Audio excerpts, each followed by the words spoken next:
Second down and 8 from the 14. Harris gonna loft one, end zone, it is incomplete.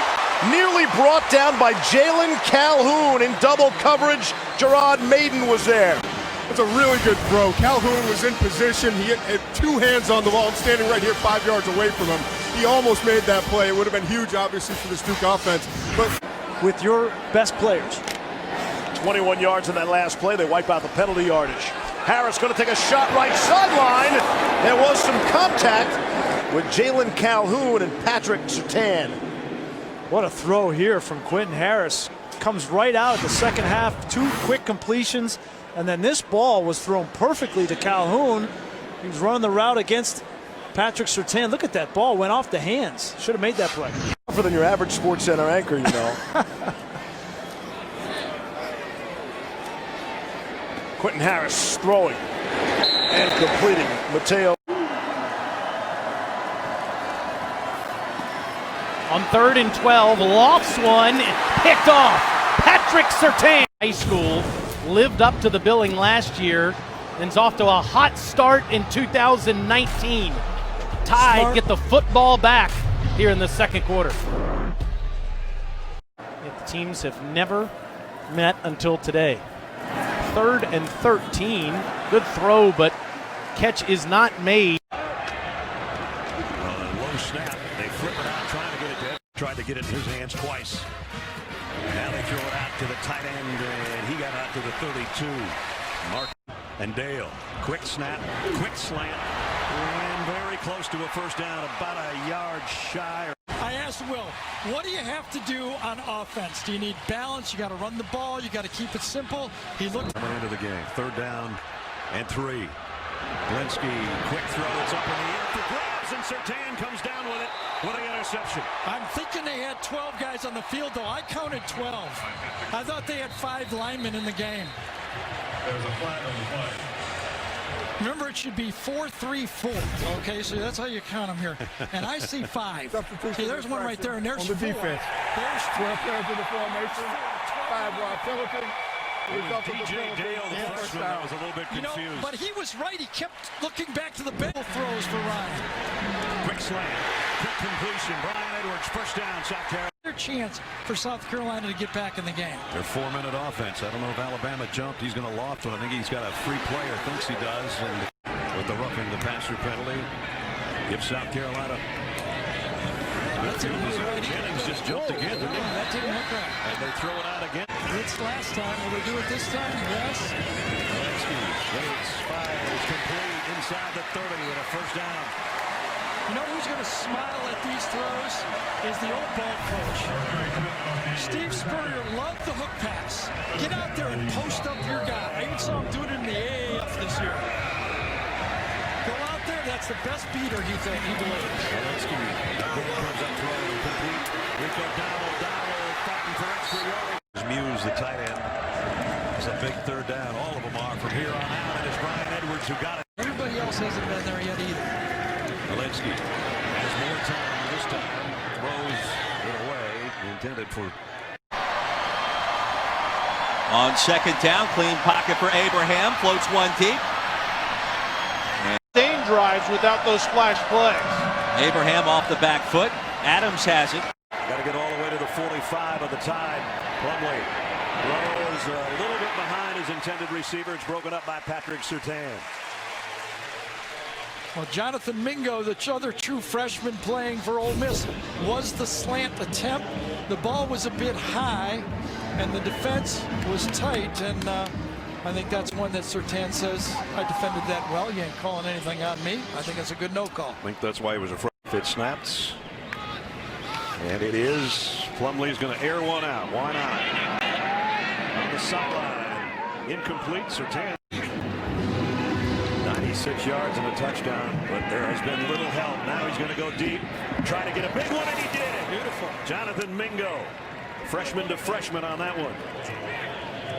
Well, that's the hope for the growth of the Ole Miss program right there. the true freshman quarterback. If he can run like that when he gets the passing game down, there's another true player to play through 3 or 4 more years. That's the future what Ole Miss is looking at. That's the play fake, trying to go right back to him after the 32-yard pickup in front of Patrick Surtain, and he's going to be called for pass interference, it appears, on the same receiver, Jonathan Mingo.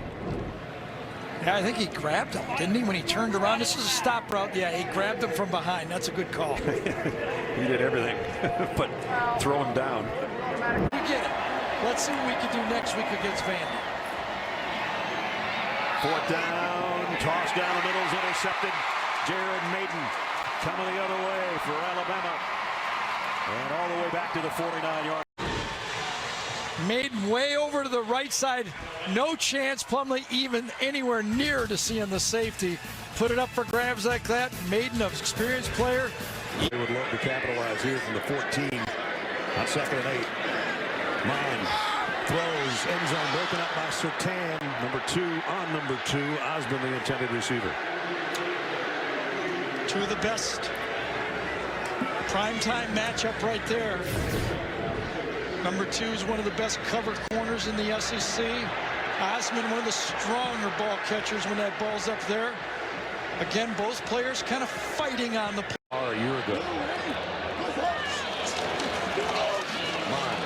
Over the middle, this time it's complete to David. And the Gates, an interception.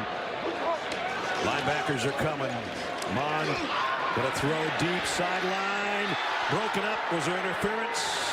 Patrick Surtain on Anaya Smith, and no flags. That's one that Kellen Mond would like to have back. Terrell Lewis puts a little bit of pressure on Kellen Mond on the play. Watch number 24 come off the edge right here and put pressure on the play. But then the ball is underthrown by about 5 yards. Couldn't into it with no, that couldn't. guy in It his just face. lost enough momentum on the throw, and did he get there? From the Bama 18. Garantano to throw. Try to zip it into Callaway. And there are flags down. Patrick Surtain on the coverage for the Crimson Tide. Now this is the same play Alabama runs all the time to Jerry Jeudy, and it's so hard to defend for a corner because he's on the outside and he has to play through the receiver. Defense number 2. 15-yard penalty, automatic first down. It's almost impossible. Welcome, the former Alabama coordinator and player. Garantano for the end zone into double coverage and over Marquez Callaway's head. Surtain and McKinney in the neighborhood. Yeah, you got to be careful here if you're Jim Chaney. I know you want to get the touchdown, but you got 3 points potentially. But if Jared Garantano tries to force this ball, look at Surtain. He's just measuring it up. If that ball was accurate to the receiver, it would have been. An offensive holding call against Tennessee. Fake to Jordan. Garantano waits for it to develop. Had 2. If you don't have an open receiver, your legs can get you the first down. 3rd and 4. Bama really rushing 3. Garantano completes to Callaway. He covered up by McKinney. Bama rushing 5. Garantano will take a shot for Callaway. Underthrown. Or a poor throw, but it draws the penalty marker. Defense number 2. 15-yard penalty, automatic first down. Second pass interference against Surtain. Yeah, I'm standing just a few yards away, and it was obvious. I mean, if it wasn't pass interference, it was holding. Surtain got in a bad position. The ball was up. And the chance to be something here in a couple years.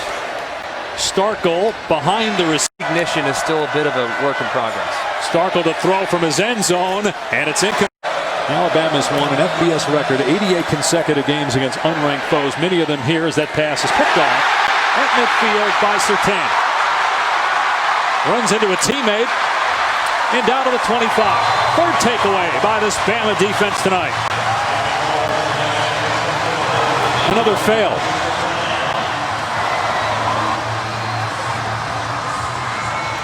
It's a great job by Surtain. Being physical. Running in phase, a lot of contact. He's trying to make a play on the football. I'm sure Arkansas would say, no, that's way too much contact, but he's allowed to make a play on the football, and it's made possible because of the underthrow, forced because Starkle can't get Alabama territory, but Some disastrous mistakes. Starkel taking a shot downfield for Woods. Through his hand.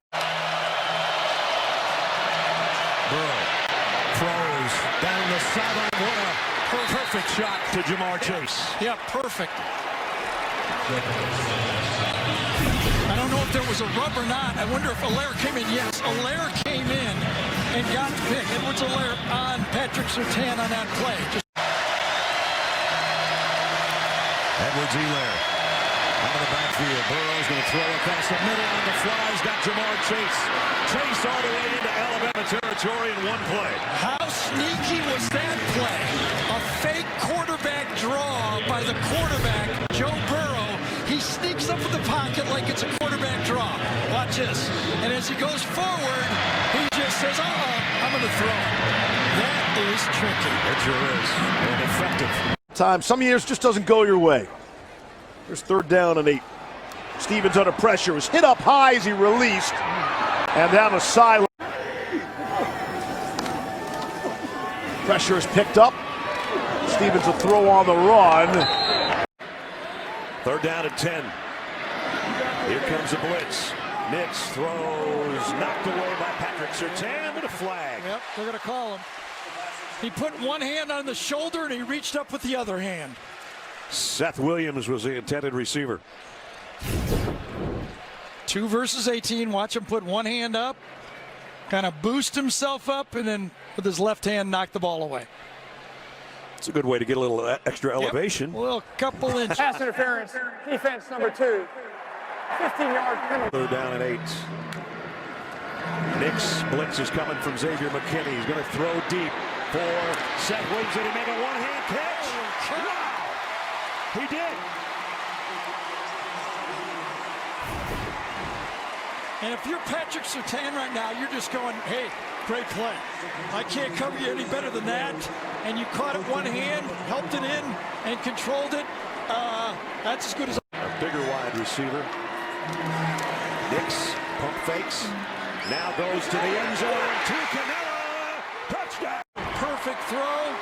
It's a stop and go. Good coverage, but the tall guy gets it. Sal Canella, another senior out of Schaumburg, Illinois. All 6'5" of them, and he had to use it all and tiptoe at the end. What a catch. He had it. Patterson on 2nd down and 8. His pass is caught and close to a first. Sophomore from Kansas City. And now Patterson throwing again, lobbing it down the sideline. Couldn't come up with that catch. Would have put Alabama in the red zone.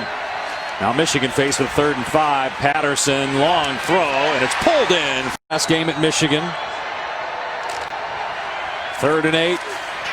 Stands in the pocket, throws high. It was nearly intercepted. Bell couldn't hang on, and then Jordan Battle. I don't know if in the shade he lost it a little bit, but Battle's reaction seemed like maybe he picked it up late. And Shea Patterson just a little off the mark here. Good anticipated throw. I feel like Bell could have gotten his hands up just a hair earlier. It was as if he wasn't quite ready for the ball to be delivered at that point. On a senior from Warren, Michigan, in the game, running back to help block. Patterson fires, complete, 1st down into Alabama territory to the 4. Patterson passing today on 3rd down, 4 of 8. But this is 3rd and 23. Can they get enough to give the field goal kicker a chance? Off Alabama in the Iron Bowl. 2nd and 6 for Michigan. Patterson off play action, throws complete, and Nico Collins is out near coordinator. Hired away by Jim Harbaugh. Patterson's going to take a shot here on 3rd and long, and again it's overthrown.